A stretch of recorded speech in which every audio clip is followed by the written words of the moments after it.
조인섭 변호사의 상담소.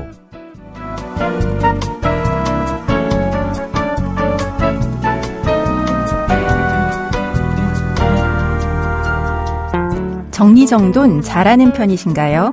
정리정돈은 필요한 물건과 필요 없는 물건을 구분하는 것부터 시작한다고 합니다. 그런데 스스로 하기엔 의외로 에너지 소모가 커서 정리정돈 컨설팅을 받기도 한다는데요. 사람의 일도 마찬가지겠죠. 혼자 정리하기 어려운 일이 있다면 누군가에게 도움을 받아보셔도 되지 않을까요? 오늘도 당신을 응원합니다. 조인섭 변호사의 상담소, 지금 바로 문을 열겠습니다.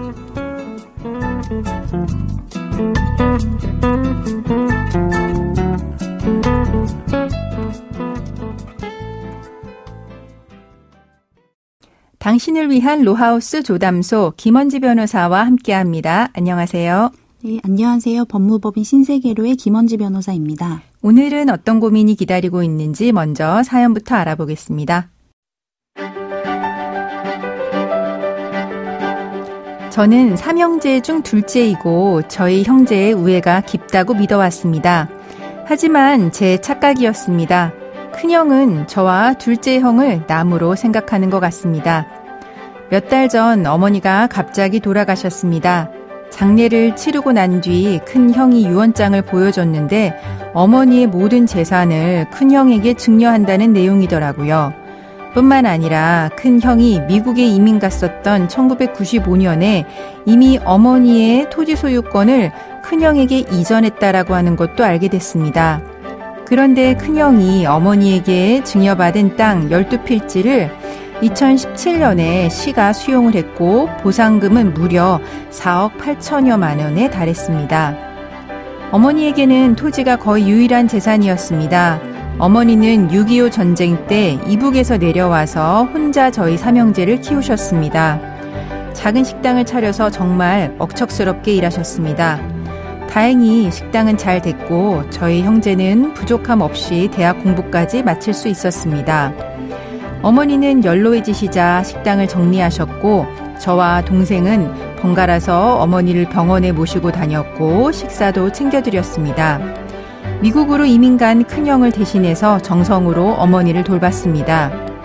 큰형은 어머니가 앞으로 당신을 부양하고 경제적으로 지원하는 대가로 큰형에게 땅을 증여하셨기 때문에 상속분을 미리 받은 거라고 볼 수도 없고 특별수익에 해당하지 않는다라고 주장하는 중입니다.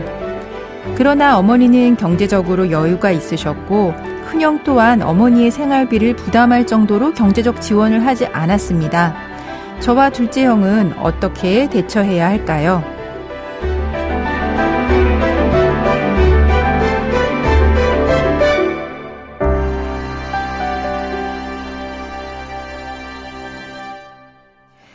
네. 큰형 같은 경우는 어머니 생전에 이미 토지를 증여받은 걸로 이제 이야기가 되고 있고 거기에 대해서 특별수익이라고 하는 이야기가 나오고 있습니다. 먼저 특별수익이 뭔가요?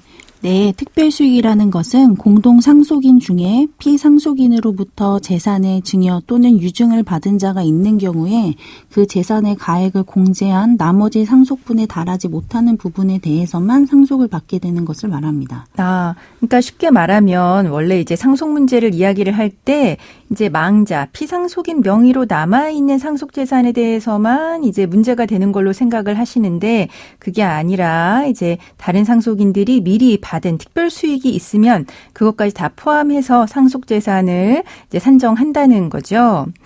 네, 사연을 보면은 큰형이 95년에 어머니한테 땅을 증여받았고요. 그 땅을 2017년에 시가 수용을 했고 보상금이 무려 4억 8천여만 원 정도 된다라고 나오는데 이 부분 큰형의 주장대로 특별수익으로는 안 되는 걸까요?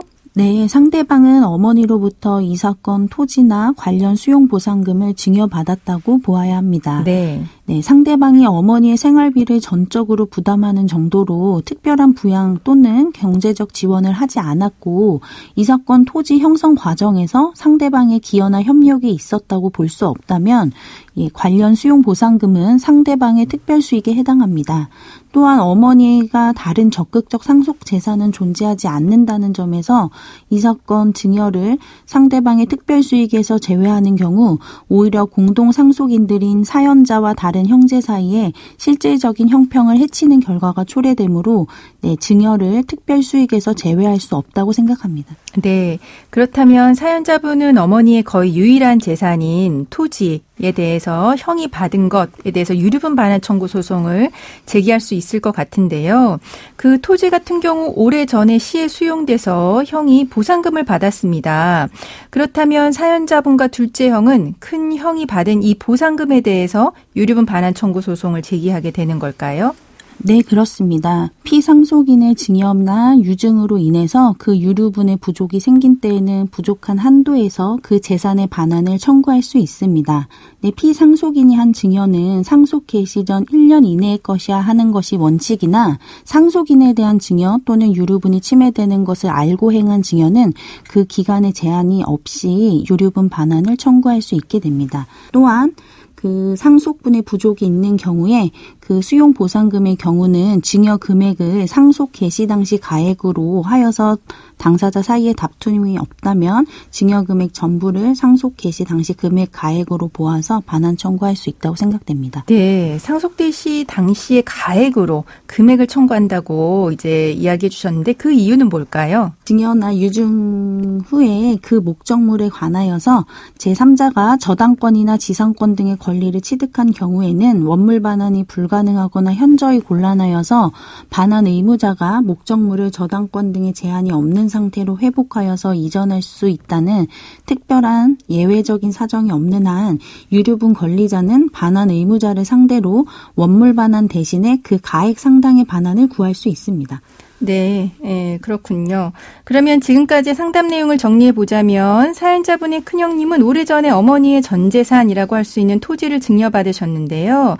큰형님이 어머니의 생활비를 전적으로 부담했을 정도로 특별한 부양을 하거나 경제적 지원을 하지 않았고 또 재산 형성 과정에 기여하거나 협력한 게 없다면 어머니로부터 받은 이 재산은 특별수익에 해당하고 또 이 부동산이 수용이 된 경우에는 수용보상금에 대해서 유류분을 산정할 때 증여 재산의 현실 가치인 처분 당시의 가액을 기준으로 상속 개시 시까지 사이의 물가 변동을 반영하는 방법으로 산정되게 된다라고 하는 부분 정리해 주셨습니다.